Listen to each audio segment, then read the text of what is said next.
When it comes to Montreal, another fan group who are known for being some of the best fans in the world. Yes. I saw legitimate tweets this weekend with people going, hey, I don't remember Dom Ducharme being this bad. At least he had a system.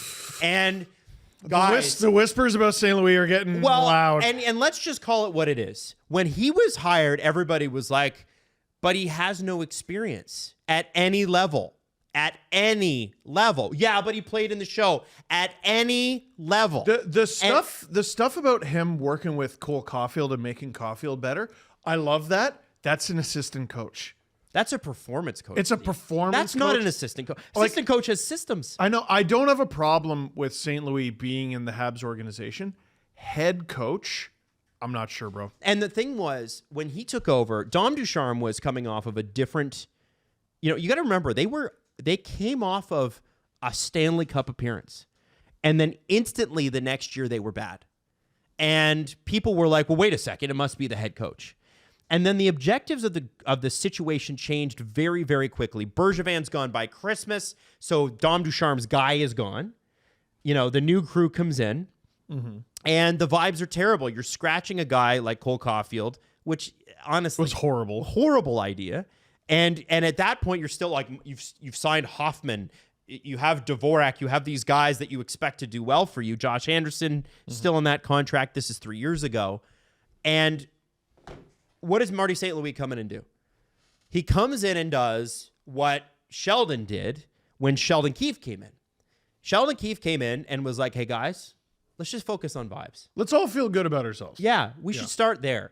Caulfield starts scoring. Suzuki looks better. Look at that. It's amazing. He's done some good things. The problem is, last year you go through it and you go, well, the mistakes, they don't matter as much. We expect to be bad, whatever. Guys are hurt. And Nick Suzuki comes in and says, before the start of the year this year, I'm looking forward to the mistakes mattering, which I think is a really important microcosm of what's happened. If you're trying to make the playoffs, they matter now.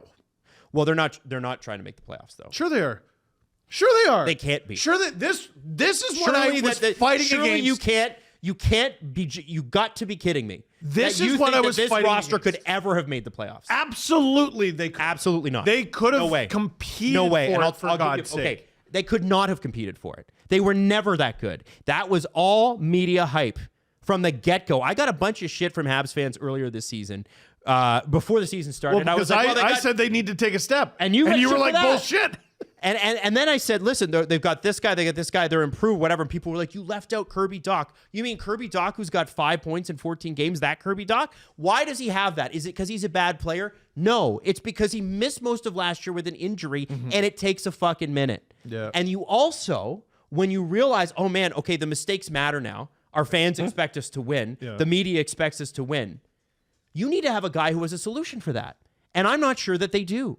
And it's not just Marty St. Louis. It's his coaching staff, and it's the defensive personnel are awful. And by the way, do you not think some of those mistakes that they had last year were covered by a very good goalie in Jake Allen, who is no longer there? Jake Allen is a much better goalie than people give him credit for. The last we saw Montembeault, he made a 47 save shutout. His season since night one has been horrendous. It's amazing how the Leafs, they changed the way they play and stopped making bad goalies look good. And he's not a bad goalie long term. No, the shots. Okay, let's look at the goals the Leafs got. Did Montembeault get the slightest bit of help on any of them? Mm-hmm. No. The defense aren't helping the forwards. The forwards aren't helping the defense. A lot of people are goofing on Lane Hudson and his defensive ability and all that, and the Nylander goal, he got turnstiled and everything. He's a rookie. He's a rookie. That happens. It's a rookie. And you got to insulate him with what exactly? David Savard. David Savard. Who won't go Domi, who he's way bigger than. Matheson was, it's similar to the conversation, I mean, maybe not totally similar, but with Matthews, I keep saying, what's the expectation here? That he scores 69 again? No, you got to have a contingency for if he gets less than that. Matheson, how many points did he have last year? A lot. Or over the last couple? Okay, so what if he doesn't pull that off again? the personnel back there's brutal. Like Well- Kent Hughes has done a really good job. You gotta fix that, dude. And I think, it's been interesting because, Suzuki is a good centerman. Of course. But what do you have after him? You've This- got Evans, you've got Dvorak, and as of today, you've got Kandata. And I look at this and I go, okay, so the rest of the lineup, you don't even have Caulfield playing with Suzuki. You don't- wow. The puns are outrageous today. Caulfield. Wow. You have Doc playing with Suzuki and Slavkovsky. You got Caulfield, Evans, Newhook. Newhook, who, by the way, was traded to Montreal to be their second-line center behind. And then Doc, who was traded to Montreal to be their second or third-line center behind Nick Suzuki. Neither of those guys today are playing center. And then you got Christian Dvorak and Gallagher and Anderson. And by the way, Gallagher and Anderson are part of the furniture at this point. Gallagher is a heart and soul guy. He's a Montreal Gallagher's got Canadian. 7 goals. I know. Anderson is an untradeable deal. Yep. Unfortunately. And unless you're retaining. Dude, not Anderson, sorry. There's 3 players who are -10 or worse on the Habs who have played 15 That's games. insane. That's insane. Newhook, 4 goals, 0 assists, -10 in 15 games. So these guys have played every game. How many points does he have? 4. Oh my God. Joel Armia, who has some points, 2 goals, 4 assists, 6 points in 15 It's about games. what you can expect from him. -11. And Kirby Doc in 15 games, 1 goal, 4 assists, 5 points, -14. Yes, and I give him a pass because he missed most of last year. This team, so I did a little deep dive quickly. Oh, boy. Team is currently last place in the NHL. That's right, behind the Ducks, who are somehow worse this year than they were last year, and the San Jose Sharks, who got Macklin And back. Lucas Dostal is playing absolutely out of they his had a good win frigging last night. mind. The Yeah. Ducks had a good win last night over Columbus. Yeah, he is playing. They have one of the best goalies in the NHL straight up. Yeah. In Lucas Dostal. And so I looked into this and I thought, okay, this has got to be, what is this? So here's what it is. It's interesting because you'd think it would be special teams. But currently the Habs are 15th in PK percentage, which is really good That's fine. for a team like that. Middle of the pack. 13th in power play percentage. Above middle of the pack. But they're allowing 4.13 goals per game. And their shot differential, and this is where it's a 5-on-5 issue, their shot differential is tied with San Jose and Anaheim. And what do you think it might be? In 15 games, -75. -103. Gee. It's a lot. This team, Goodness gracious. this team has got to figure out, like, you look at the Habs even as a developing team, and I go, what are you?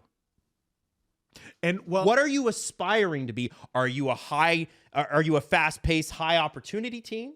Are you a grind them out, slug them out team? Clearly not. You're soft as baby shit. well, they're not good enough to do anything right now. And this is the So, but you have to have a goal to aspire to be. So what are what do you at least want to be? like Arbor Jacki, I think we can agree is top 5 toughest guys in the NHL. He's not playable on any team that's going to win. This is the thing. Like I feel like part of the reason he's not fighting, 1, I mean, people probably don't want to. 2, they probably want him on the ice. 3, he can't prove how good he is to the team, and he can't be in the lineup every night unless he proves how good of a defenseman he is, and he can't do that from the box. Most teams, I feel like, don't really want their defensemen fighting on account of there's only 6. I of think them. he's going to be a forward at some point. Yeah, and I don't think it'd be the worst deal, but like we've had the conversation with the Leafs where, okay, we're tough now because we got Wayne Simmons. No, you're the Leafs, and you have a guy who is tough. Same with Kyle Clifford, same with Ryan Reeves, same with Matt Martin, same with blah, blah, blah. Now we're looking at them and we're like, hey, you kind of, like you have toughness throughout the lineup. That's great. I kind of look at the Habs and wonder about the same thing.